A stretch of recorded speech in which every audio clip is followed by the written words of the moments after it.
Alright guys, I want to thank you for coming back for another video. This one may be exciting, may not be exciting to you, I don't know. It is Saturday, March 9th. Time is winding down to get the cars back out on the road. I don't know if you guys can see out the side windows, but we still, in Pennsylvania, are still getting pissed on with snow. So at this point, I don't know when I'm going to be able to drive either of the cars. Just because it keeps snowing. So hopefully within the next couple weeks. What we are doing today, though, is we are going out to a friend Nelson's house. I was talking with Nelson. I was looking for tires. As you guys know, I was looking for drag radials. Nelson was able to get me a phenomenal deal on drag radials. So we're going up to his house out in Downingtown. So we're driving a little bit over an hour away to go up to his house to go pick up some drag radials today. Turn left onto Genesis Drive. Sorry about my nav going on in the background, but I don't know where I'm going. What we ended up doing, though, is I went with the Mickey Thompson ET Street SS's. I went with the 305 3520s. Yes, I'm retarded. In 1/10 of a mile, turn left onto Allentown Pike. Yes, I am retarded. Yes, I am keeping the 20s. So you may say, hey Pete, why are you keeping 20s on your car? Well, number one, budget. In order for me to buy 4 new wheels with tires, I'm probably gonna blow $2,000. Right now, there are better things I would like to blow $2,000 on right now. I will eventually be getting a dedicated setup, but right now it's kind of either or. If you guys have ever shopped for 20-inch tires, you will know they are not cheap. Plan on blowing $400-ish per tire. So, you know, right there is an over $800 investment getting mounted and balanced as well on my existing wheels. So, yes, I'm keeping the 20s. After seeing some data on the 20-inch either NTO5Rs or ET Street SS's, I have seen some GT500s going Crazy House Customs with 9.9 at 142. Granted, they're probably making a little bit more power than I am. But even on 750-ish horsepower, you know, these guys were going 10.1s, 10.2s at, you know, like 140-ish on 305, 3520s, ET Street SS's. So, to me, that excites me. I'd rather go a 10 on a 20 than go 10s on a 15-inch, you know, full effort setup with skinnies and, you know, doing slicks. I don't know. To me, that's cooler. It gives me more bragging rights.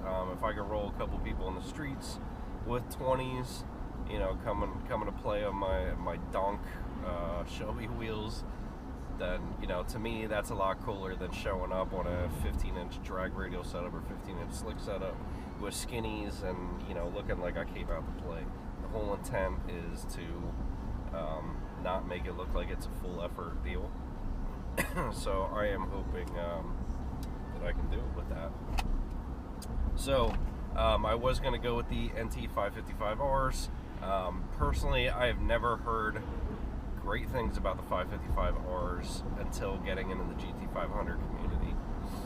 Some of these guys are saying that they're pretty hard, like dead hooking NT 555Rs, 650 horsepower, 650 foot-pounds of torque.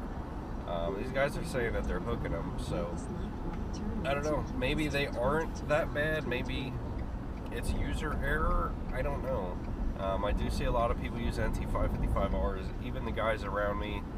They got the 15, 16-inch setups that are going with like a, you know, matching skinny setup on their car. They are going with the 555Rs. So I guess they do work. So back to this deal. Nelson, actually, I was ready to order the 555Rs in the same size. Just because I can't get an NTO5R. I'd probably rather have an NTO5R.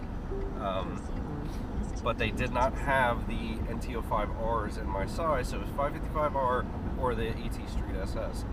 Nelson was able to get me a phenomenal fucking deal that I was actually able to get the ET Street SS's for a lot cheaper than the NT555s. I think to the tune of the best price I could find on the ET or on the 555Rs. He was able to get me like $40 cheaper per tire. So it was a pretty killer deal. So at that point, the issues I had with going with the ET Street SS's quickly went out the window because I was worried about tire life. Those are undoubtedly gonna hook the best out of all the options that I listed, but in the same token, it's gonna be an issue with tire life. Granted, am I gonna be driving the car a ton? No. I mean, realistically, I got 6 cars. If I drive that car 2,000 miles a year, that is probably going to be a lot, to be honest. I watched my mileage on the yellow Mustang, and that thing barely gets 2,000 miles a year. So now that I'm going to be splitting between another car, it's probably just not going to get a ton of mileage. So even if I get 5,000 miles, which I'm hoping I at least get that, you know, that'll be 2 seasons for me, or 2 years. So that'll work out pretty good. But at the price I got, at the price I got, I can't argue with it, point blank. So we are getting ready to go up to his house to go pick them up. I don't think we're going to be able to show any info on his car. Nelson's always got some pretty wild shit. Right now he's got a Hellcat. I'm pretty sure it's a Hellcat Challenger. I don't know what's done to it. We talk here and there, and you know, guys like to keep shit a secret. But we'll see if he'll show me the Hellcat. Maybe tell me a little bit about it when we're up there. I don't know if it's got a loud exhaust on it. Right now, it's not even 8 o'clock yet. It's like 7:45. So I don't expect him to start this thing up if it's going to be ridiculously loud. He lives in a nice house with a nice development. I know my neighbors will get pissed over that, so I'm not going to ask him to start that thing up. But we will we'll start back up when we get there, and we'll show you guys the tires, see if we can see his car, and then we'll head home. Make many of the Jazz Blues. They definitely didn't make many of the 6-speed Jazz Blues. There's probably 4 of these. I don't know. All right, so here's Nelson's Jazz Blue. What is that, 2017? No, 15. Oh, 15? Okay. All right. And you said it's manual? Yeah. Damn, dude, those things just look so aggressive from the front right there. I'm not even a Mopar guy. Like, I really don't like Mopar stuff at all. I like to look at them because that view right there, dude, that looks killer. Is it stock? Yeah, all stock. All stock. Yeah, all stock. And you're gonna whoop my ass in this thing once it gets a little warmer, That's right? the plan. That's the plan. I might be able to give you an alright run for your money, especially if you keep those tires on. I don't even think it'll be a game if you keep those tires on. No, I got a couple sets. I got some. Alright, so we got the tires loaded up. These things are fucking monstrous. These got to be 28.5 inches tall, something like that. So we're going to go ahead and get these lined up with the GT500 when we get home. But so far, these things are a little bit bigger than what I expected. I rolled them next to his Hellcat over there, and they did fill up the wheel wells pretty good on the Hellcat, so I'm curious to see what they're going to do on the GT500. So we're going to go ahead and get back on the road, and we'll see if maybe we can get these mounted and balanced today.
Alright, if you guys can see the difference in the width and height compared to the NT555s, those are 285 30 20s next to the 305 35 20s. There is a pretty considerable difference in size. So yeah, these things are going to be pretty ridiculous. Hopefully they are going to hook hopefully good. Shit, those things are big. You don't realize how big they are until you actually get them close to or next to the car. So as you can see right now, the car is front end still in the air from doing the Z-Tronic ZT2 setup. I got a mess in here, shit all over the place. So we're going to go ahead and get this down off of jack stands maybe today. Feels like it's like 45, almost 50 degrees out today. So that gets me a lot more excited and enticed to get the car down. We'll finish up the wiring on that and go get the tires installed. Alright, after getting fucked up pretty bad last night on the first pulls that I've made in the car since I've gotten it, I have realized very quickly that I need to get my drag radials on. Probably would have been a pretty good race against that VMP S550 if I would have had traction. Car snapped out really hard, went over in the other lane, and then let off it to get it to snap back. That was enough to scare the shit out of me. So we got the Mickey Thompson ET Street SS's. We're getting ready to go down to a shop near my house and get these things installed. And hopefully next time this will work out a little bit better. Alright, so I just got here to Holland Towing and Repairs. Lewis Holland, I guess, is one of the Burke Street Car sponsors, and he is relatively close by. So we figure we give him a try. It turns out not a lot of people like to work on 20-inch wheel and tire combos, let alone anything low profile. Any of my SN95 fans, I do see this back here. Coincidentally, I don't know anything about it. I don't really know Lewis, so I don't know how much I'm going to be able to ask him about it. I don't know if it's a customer car. We'll see if we can get a little bit of data on this thing when we get in here. Alright, so we got the ET Street SS's on. I didn't want to record too much of the shop because I didn't know the guy like that. So I didn't want to invade on his privacy. But you guys can see these are 305 35 20s, and the fender gap is nice. I mean, it looks nice. I'm hoping I'm not going to scrub these things and fuck these fenders up. But you see they are damn flush with the fenders. So if that thing weight transfers a lot, it may hit the fenders. We are gonna see though. I just gave it a quick second gear pull on the way home, just real quick, and it took the power. So we're gonna see how these do on a full boost run coming up here soon. Damn, the thing got dirty just overnight. Alright, so we'll go ahead and stop the video. We'll come back on the next one, and once I do some pulls, I'll let you guys know how they hook.